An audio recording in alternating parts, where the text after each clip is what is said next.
Here we are.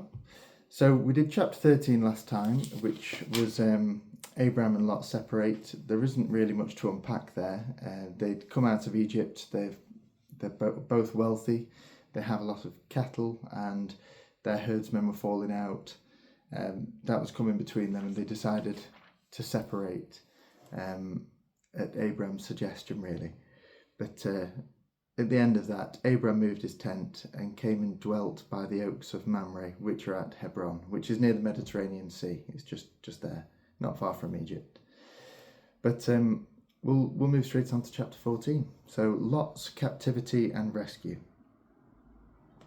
In the days of Amraphel, king of Shinar, Arioch, king of Elasar, Ched or Laomer, king of Elam, and Tidal, king of Goyim. These kings made war with Bera, king of Sodom, Bersha, king of Gomorrah, Shinab, king of Admah, Shimber, king of Zeboim, and the king of Bela, that is Zor, and all these joined forces in the valley of Siddim, that is the Salt Sea.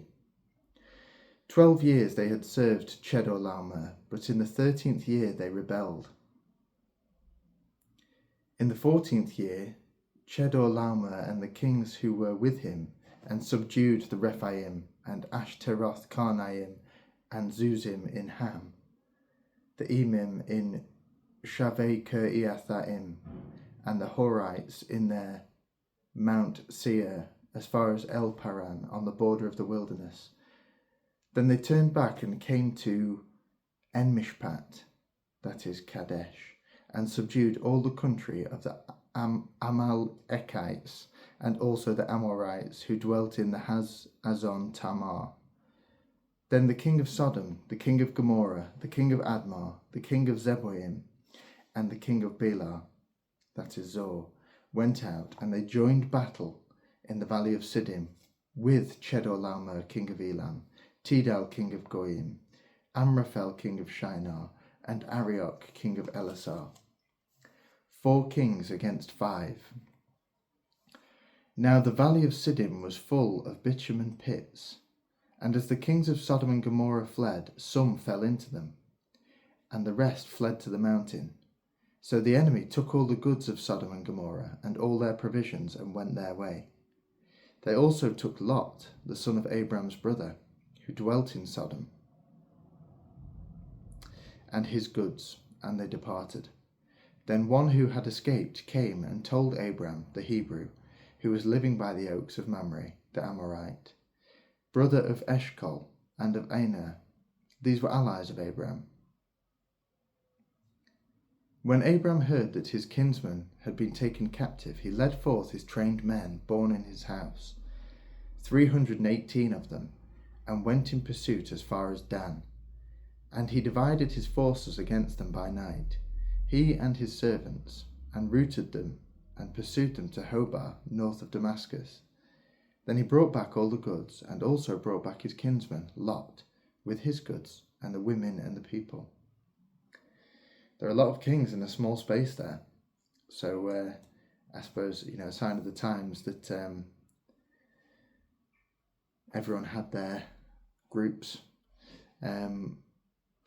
It doesn't say how many men each of the kings had under them, but yeah. So Abraham's he's gone and saved Lot, brought him back. Just this next part. Melchizedek blesses Abraham. After his return from the defeat of Chedorlaomer and the kings who were with him, the king of Sodom went out to meet him at the valley of Shaveh, that is the king's valley. And Melchizedek, king of Salem, brought out bread and wine. He was priest of God Most High, and he blessed him and said, Blessed be Abram by God Most High, maker of heaven and earth, and blessed be God Most High, who has delivered your enemies into your hand.